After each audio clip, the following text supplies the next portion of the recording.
네, 요번 추경이 약 12조인데 그중에 이제 그 5조 6천억의 세입을 이제 보전하는 그 세입 경정 예산이라고 합니다. 그게 이제 포함이 돼 있어요. 그러니까 실제로 한 6조 2천억 원 정도가 이제 순수하게 추경 세출이 늘어나는 겁니다. 그 왜 5조 6천억이 이 편성이 됐냐 하면 올해도 이 4년째 연이어서 이 세수가 부족할 것이다 라고 하는 전망이 되기 때문입니다. 그래서 이렇게 뭔가 세수의 구멍이 나는 거가 우리나라 뭐 건립 이래에 건국 이래에 처음입니다. IMF 직후에도 약 9조 정도의 세수 결손이 있었는데 그 마이너스 성장을 했기 때문이잖아요. 그런데 지금 마이너스 성장을 하는 것도 아니고 한 뭐 3% 정도의 성장을 할 걸로 예상이 되는 이런 상황에서 정부가 세수 추계를 잘못하고 그다음에 경제 성장률을 잘못 예측해가지고 이 작년에 무려 10조 9천억, 그러니까 11조의 그 세수 결손이 있었습니다. 이거는 그 IMF 위기 때보다도 더 많은 구멍이 난 거죠. 그야말로 재정 관리에 실패했다. 이런 식으로 그대로 놔두면 뭐 어디 그리스라든가 아니면 이탈리아 같은 그런 이 남유럽 국가들처럼 재정 위기로 연결될 수 있다. 이런 그 문제를 제기할 수도 있는 그런 상황인 거죠. 그러니까 그런 문제를 이 작년에 올해 예산 다룰 때 솔직하게 고백을 하고 수정을 했어야 되는데 그렇지 않고 이제 메르스 가뭄 핑계로 이렇게 그 세입을 경정하는 예산안을 가져왔다라고 하는 측면에서 이제 꼼수 추경이다 이렇게 볼 수가 있는 겁니다. 여당도 당연히 그 책임이 있죠. 그러니까 그럼 여당이 국회에서 이 추경을 지금 통과시키고 하는 그런 책임져야 되는 입장에서는 여당도 사과해야 되는 거 아닙니까? 경제부총리뿐만 아니라. 뭐 당연히 뭐 당정협의를 통해서 예산안을 제출했었기 때문에 그리고 그 원안을 이제 이 야당과 함께 합의를 만들지 못하고 작년에 이 국회 선진화법에 근거해서 본회의로 바로 직권상정해서 그래서 처리를 한 거 아닙니까? 그런 부분에서는 여당도 당연히 사과해야 될 책임이 있죠. 그런데 이제 그 문제도 그 문제인데 이 문제를 그러면 어떻게 해결할 거냐? 두 가지 점에서 문제가 있습니다. 하나는 그렇게 이 재정 관리를 잘못한 것에 대해서 사과하고 재발 방지 의지를 보이고 그 다음에 어떻게 하면 이런 어떤 세수 결손이 다시 발생하지 않게 할 것인가 그런 근본적인 대책을 논의하겠다 또는 근본적인 대책을 이제 뭐 본격적으로 내년 예산 다룰 때 제시를 하겠다 이렇게 약속을 해줘야 되지 않겠습니까? 첫 번째 우리가 뭐 세수 그러니까 세입 경정 예산에 대해서 전액 삭감하겠다라고 이야기하는 거는 절대 안 해주겠다는 얘기가 아니라 그런 보장을 해달라라고 하는 거였는데 그걸 안 하고 있습니다. 첫 번째는. 그 다음에 두 번째는 뭐냐면 세출 예산을 추경에 짜 왔는데 명분은 메르스와 가뭄 대책이지 않습니까? 근데 메르스와 가뭄 대책이 별게 없어요. 그 다음에 뭐 서민 생활 안정이라든가 이런 민생 경기를 활성화시킬 문제들에 대해서 어떤 이 대책이 제대로 세워져 있지 않습니다. 그러니까 그러고 오히려 이제 경기 활성화는 무관한 또 심지어 이제 무슨 메르스 가뭄과도 아무 관계가 없는 그런 이제 SOC 예산 또 그렇게 편성을 해봤자 올해 안에 지출이 어려워 보이는 집행이 어려워 보이는 그런 예산 이런 거를 이제 마구 짜온 겁니다. 그야말로 이 정부가 메르스든 가뭄이든 아니면은 경기 대책이든 또는 이 세입 결손을 어떻게 막아갈 것인가에 대한 것이든 어떤 대책이 없는 그러니까 대안이 없는 그런 이 곤경에 빠져 있다. 예, 그야말로 이게 정책적인 상상력이나 그다음에 어떤 그 정책의 어떤 이 새로운 비전 이런 것들을 전혀 보여주지 못하고 있다 이거죠. 그야말로 이제 과거에 예산 짜던 관성대로 그냥 짜왔어요. 메르스 사태를 극복하는데도 제대로 역할을 못하고 다시 메르스와 같은 전염병이 왔을 경우에 그것을 어떻게 대처할 수 있는가라고 하는 데 대한 대안도 제시 못하고 가뭄에 대해서도 마찬가지고 그 다음에 경기 부양시키는 데 대해서도 과거 관성 이걸 벗어나고 있지 못하다. 그래서 저희가 세출 부분에서 메르스 대책에 이제 의료기관 지원을 대폭 늘리고 또 이 서민 생활 안정을 위한 일테면 온누리 상품권 같은 것을 이 서민들에게 주어서 이 전통시장이라든가 이렇게 타격 입은 자영업자들을 살릴 수 있는 그런 대책을 내놓고 그걸 계속 요구하고 있는 겁니다. 그러니까 세입에서는 이 재정 실패를 거듭하지 않을 수 있는 명확한 근본적인 대책을 우리 같이 논의하자. 그걸 보장해달라. 이런 거고 세출 부분에서는 효과 있는 이 경기 부양 및 메르스 대책 이런 것을 확실히 만들어 보자라고 하는 이야기를 하는 거지 우리가 무슨 발목 잡고 안 해주겠다 이렇게 목리 부리고 이런 게 아니라 지금 메르스 극복 지원에 2조 5천억을 가져왔고요. 그 다음에 가뭄 대책에는 8천억. 그러니까 12조라고 하는 추경 중에 실제로 이 메르스와 가뭄과 관련된 거는 3조 3천억밖에 안 되는 겁니다. 거의 한 3분의 1, 4분의 1 정도밖에 안 그런데 요거를 지금 야당에서는 얼마로 이렇게 대폭 늘린다는 겁니까? 이것을 이 메르스와 가뭄 대책을 포함해서 지금 약 1조 5천억 정도를 더 늘리자. 더 늘린다. 네네. 그 1조 5천억은 이제 아까 말씀드린 것처럼 불효불급한 SOC 예산이라든가 그 다음에 올해 집행이 어려워 보이는 예산들 이런 것들을 삭감해서 이 전체 12조 규모는 그대로 유지하자. 윤흥관 경제정당위원회에서는 물론 이제 이 경제민주화 복지국가 이런 부분에 대해서도 논의를 하겠습니다만 일테면 복지라고 하는 것은 이제 재분배의 문제 아니겠습니까?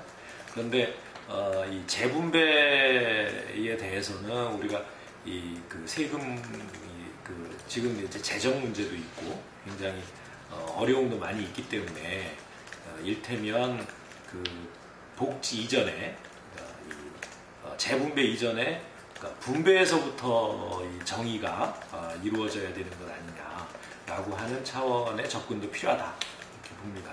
그런 면에서 저희가 주장하고 있는 것 중에 하나는 소득주도 성장 전략인데요. 실제로 이제 국민들에게 일자리를 제공하고 그 일자리를 통해서 충분한 소득을 얻는 것을 우선으로 하고 그 다음에 그것으로 커버할 수 없는 이런 부분에 대해서 국가가 복지 정책으로 보완을 하는 그런 나름의 전략을 구상을 하고 있습니다. 말씀하신 것처럼 이제 대기업 노동조합 위주의 정책을 폈다라고 하는 부분에 대해서는 그런 측면이 없다고 할 수는 없지만 과거 이제 김대중 노무현 대통령 이 집권 시기에 어쩌면 그 당시를 표현한 이야기다 이렇게 말씀드릴 수도 있습니다. 우리는 이제 민주통합당을 만들 때 한국노총하고 이 정책 협약을 했고 지금도 이제 한국노총의 대표가 당의 지도부에 이 1인으로 참여를 하고 있습니다. 그만큼 이제 그 대기업 노동조합 중심의 민주노총보다는 그러니까 중소기업 노동조합 중심의 한국노총과 더 긴밀한 관계를 가지고 있다라고 하는 점을 또 말씀드릴 수가 있고. 이게 한국노총의 정책 협약이 지금 살아 있습니까? 네, 살아 있습니다. 아, 그렇습니다. 예. 그 다음에 저희는 그 일테면 대기업 노동조합의 그 소위 말해서 이제 고소득 이 근로자들도 많이 있지 않습니까? 근데 그런 부분에 대한 문제점 역시 충분히 알고 있습니다. 그 저희가 주장하는 이제 소득주도 성장 전략의 하나는 최저임금을 생활임금 수준으로 높여나가자라고 하는 그런 전략인데 그런 부분에서 가장 이 협력을 해 나가야 될 분들이 대기업보다는 중소기업이고 그 다음에 정규직보다는 비정규직입니다. 그래서 예를 들어서 이제 이 광주형 일자리 사업 이런 것들이 이제 그 우리 당의 지방자치단체장들을 통해서 이렇게 실행이 되고 있는 그런 정책들인데 그런 부분에서도 일테면 이 정규직 이 노동자의 임금 수준을 대폭 조정을 해서 일자리를 늘리고 비정규직과의 격차를 줄이는 이런 부분에 대해서도 전향적인 제안을 내놓고 있는 것이 우리 당이다. 이렇게. 네, 지금 이제 청년 실업이 대단히 심각하지 않습니까? 네.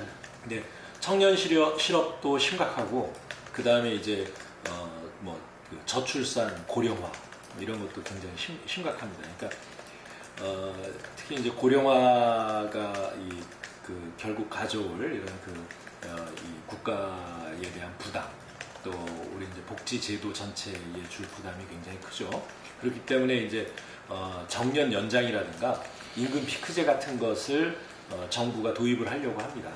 그런데 정년 연장을 하게 될 경우 실제로 이 일자리는 한정되어 있는데 정년을 연장하게 되면서 결국 지금 심각해져 있는 청년 실업이 더 악화될 것이다 라고 하는 게 이제 전문가들의 분석이죠.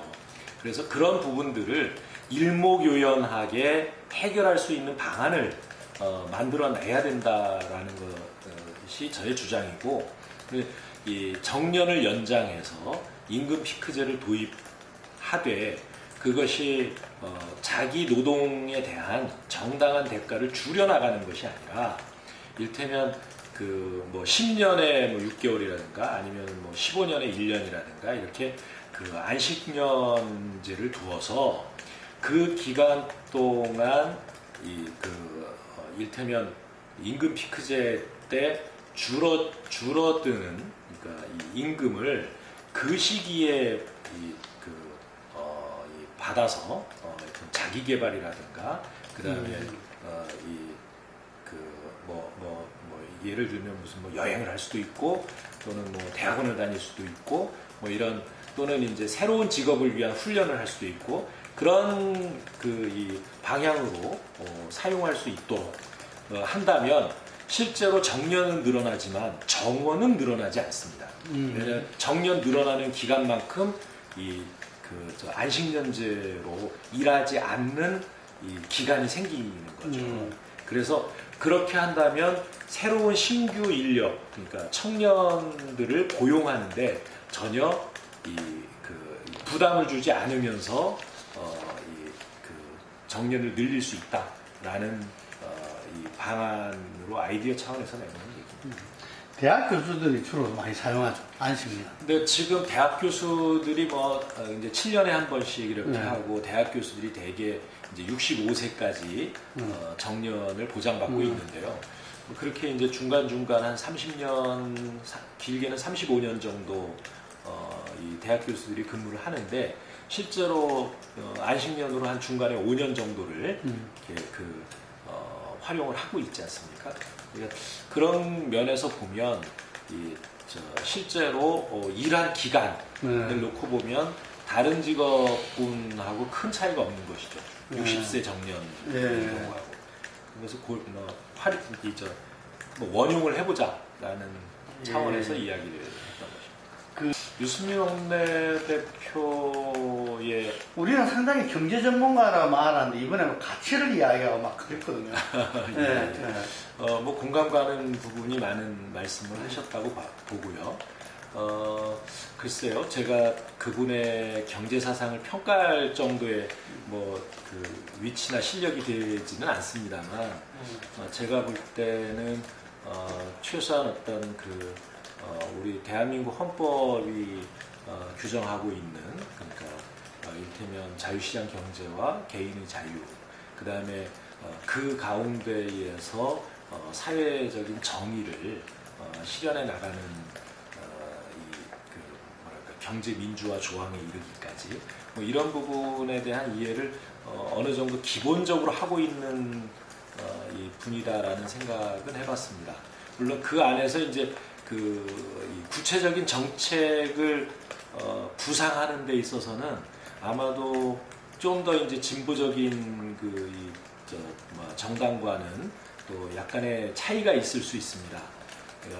이를테면 유승민 원내대표가 구체적인 정책 대안에 들어가서는 역시 아직도 공급 중심의 사고를 벗어나고 있지 않다. 근데 대부분의 이제 진보적인 경제학자나 진보 정당의 정책은 수요의 측면을 중시하고, 그래서 이 공급 측면의 예산이 또는 자본이 이렇게 축적되는 과정은 시장을 통해서 이뤄내는 정책을 쓰는데, 유승민 대표는 되게 이제 정부 정책을 통해서 직접 공급 부문에 요소를 투여하는 그런 이제 개발연대 이후에 이 기존 정책 방향에서 아직은 벗어나고 있지 않다라는 점을 지적해드릴 만합니다. 박근혜 대통령께서 요번에 너무도 이제 극명하게 우리 대통령제의 문제점을 그대로 드러내고 계신 거 아닌가 생각을 합니다. 그러니까 실제로 국회의원들이 선출한 원내대표를 이 행정부의 수반이 이를테면 거부권을 행사한 거나 마찬가지 아니겠습니까? 탄핵을 한 거나 마찬가지고요. 그런 것이 가능하다라고 하는 건 정말 충격적인 일이고요.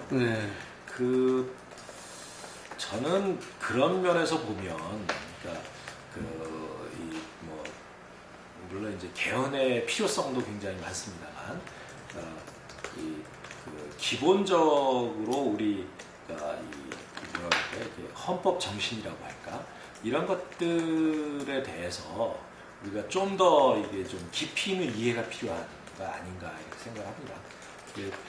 이런 정당 문화가, 정당 내의 정치 문화가 그대로 유지되는 속에서 개헌을 한다고 과연 무엇이 달라질까, 이런 좀 자괴감도 들었습니다. 그야말로 이게 이를테면 결백을 주장하기 위해서 자살했다고 하는데, 한 자살 전의 행동이나 그 다음에 전날 감찰을 받았다는 이야기죠. 네네. 그 다음에 자살 한 이후에 드러난 정황이라든가 이런 것들을 보면 오히려 증거를 인멸하기 위한 자살 같은 그런 느낌을 주고 있는 것 아니겠습니까? 왜 결백하다는 사람이 왜 컴퓨터 기록을 지우고 좀 석연치 않지요. 국회 차원에서 이제 청문회라든가 이런 걸 정보위 차원에서는 할 수가 있는데, 물론 이게 공개 청문회가 안 됩니다. 그런 이제 청문회를 통해서라도 국회가 실체적 진실에 좀 접근해 보려고 하는 노력은 할 수 있겠습니다. 계속 좀 많은 사실들이 밝혀지고 있는 것 같습니다. 그러니까 오늘 같은 경우에도 이를테면은 북한을, 그러니까 북한의 모바일 폰을 해킹하려고 했다면 이 프로그램 가지고는 안 된다. 예. 그 이제 우리는 안드로이드 기반이고 북한에서 쓰는 그 모바일 폰은 뭐 이렇게 리눅스 기반이고 이게 전혀 다른 이 기반에서 설계된 운영되고 있는 이 핸드폰이기 때문에 그래서 국정원이 주장하고 있는 이 대북 이 정보 활동을 위해서 썼다라고 하는 거는 말이 안 되는 것이다. 뭐 이런 것도 지금 발표가 되고 있습니다. 오픈 프라이머리, 그러니까 여야 간에 합의가 되면 오픈 프라이머리도 고려할 수 있으나 현재의 이 공천 제도가 당내에서 합의되어 있는 것은 그러니까 국민 참여 경선이라서 그 경우에는 국민 참여 부분을 오픈 프라이머리로 할 수 있는지에 대해서 검토하고 있는 그런 정도의 상황입니다. 486 세대가 스스로 이제 자기 혁신을 해야 될 때가 되지 않았나 싶습니다. 그렇지 않으면, 그러니까 물론 이제 세대가 정치하는 건 아닙니다. 이 정치는 어디까지나, 그러니까 이 대중이 참여해서 하는 것이고 그런 것이지. 그러니까 유권자들이 세대별로 나뉘어져 있는 성향이 좀 구분은 될 수 있겠습니다만 세대로 나뉘어지는 건 아닌데. 이를테면 그런 비판을 받고 있다라고 하는 거를 486 정치인들이 스스로 잘 성찰해서 거기에 따른 어떤 자기 혁신 노력 이런 것들이 필요하다 이렇게 생각을 하고요. 그 다음에 이제 당의 정체성 문제에 대해서 요즘 안철수 대표나 전 대표나 또는 이런 분들이 또 김상곤 혁신위원회에 좀 우려를 표시하고 있는 이 부분도 있거든요. 그런 부분들에 대해서 역시 또 486 정치인들이 이 자기 반성을 해야 될 부분이 역시 있다. 왜냐하면 그동안 우리 당의 어떤 이 국민적인 평가 이런 것들은 어떤 노선에서의 극진성 또는 정책의 어떤 진보성 이런 부분들에 대한 문제 제기보다는 그런 면도 없지 않아 있습니다만, 그러니까 태도와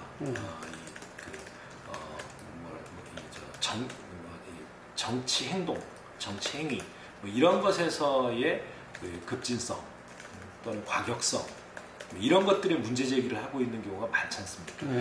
또 그런 부분에서 486 정치인들이 그런 원인 제공을 한 측면도 있고요. 그래서 일테면 좀 이 보수적인 생각을 가지고 있는 우리 당의 의원들 같은 경우에 소위 말해서 우리 당의 진보성이라고 하는 것을 행태적 진보성으로 오해를 하고 공격을 하고요. 그 다음에 또 그것을 되받아서 문제 제기를 하는 사람들은 그렇다고 진보적 가치를 버릴 수는 없지 않느냐. 이런 이야기를 합니다. 그러니까 이건 어떤 정책 노선상의 진보와 그 다음에 이제 정치 행태적인 진보 또는 급진성 이런 것들이 구분되어서 무엇을 우리가 살려나가고 무엇을 버릴 것인가 이런 것들에 대해서 진지하게 논의를 해봐야 된다 생각합니다. 저는 저는 당을 지금 만 28년째 만 27년 됐군요. 당 활동을 쭉 해오고 있는데요. 젊은 청년 시절서부터. 그런데 우리 당의 이 태동 과정을 잘 압니다. 여러 차례 이합 집산, 소위 말해서 이제 DJ YS의 분열, 또 그 이후에 또 3당 합당 이후에 다시 야당이 통합하는 과정, 그 다음에 또 다시 또 분열됐다가 다시 통합되고 또 분열됐다가 통합되고 이런 과정을 쭉 거쳐왔거든요. 그렇게 거쳐오면서 이 통합되었을 때는 우리 국민의 평가를 받았고 분열되었을 때는 국민의 평가를 못 받았습니다. 항상 분열되었을 때 우리가 그 정치적인 이 세력이 그러니까 이 야당 세력의 정치적 위기가 왔고 또 통합되었을 때는 의미 있는 역할을 하기도 했는데요. 정책 교사 논문으로 쓰더라고요. 그걸. 예. 네. 그래서 어떻게 보면 우리 당의 가장 이 큰 혁신은 우리 당이 가지고 있는 다양한 세력들, 이 세력을 어떻게 하나로 묶어내느냐라고 하는 게 가장 큰 혁신이라고 생각합니다.